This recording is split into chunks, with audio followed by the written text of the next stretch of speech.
Boa tarde, eu sou o aluno Rafael Spadaroto e eu, junto do Henrique Citelli, do Davi Ferreira e do Logan Carvalho, nós estamos elaborando um TCC que tem o tema da radioatividade e de como ela é abordada nos meios de divulgação científica.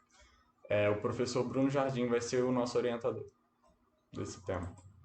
Bom, para começar, eu vou falar um pouco sobre como as pessoas observam a radioatividade, que muitas das vezes é como algo que é perigoso.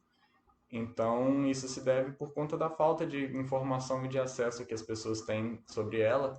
Além disso, já aconteceram diversos acidentes, como o de Césio 137 ou o de Chernobyl, em que um reator de uma usina nuclear da cidade de Chernobyl explodiu.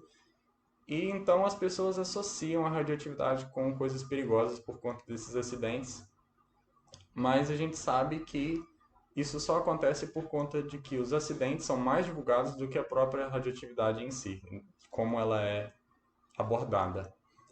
Na verdade, ela poderia até ajudar a gente, e ela ajuda a gente em diversos tipos de ferramentas, como por exemplo a medicina. Ela é muito usada na medicina para fazer, por exemplo, a radioterapia. Então, eu vou falar um pouco agora sobre um podcast.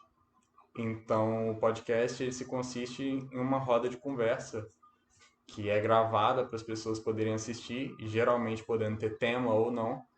E nesse podcast as pessoas conversam sobre, por exemplo, radioatividade. A gente quer abordar sobre como os podcasts podem ser usados para divulgar a radioatividade. Então, a gente pensou em elaborar um podcast junto com o Bruno, com o professor Bruno, ele tem um podcast chamado IFCast, e diversos professores e diversos alunos gravam com ele sobre diversos temas científicos. E a gente vai elaborar esse podcast com ele, falando da radioatividade, e vamos mandar esse podcast para 30 pessoas. Essas 30 pessoas vão responder um formulário antes e depois de assistirem um podcast, a fim da gente poder descobrir o que esse podcast mudou na ideia de radioatividade delas e saber o quão importante é divulgar diversos assuntos científicos em mais meios de comunicação dos que nós temos atualmente.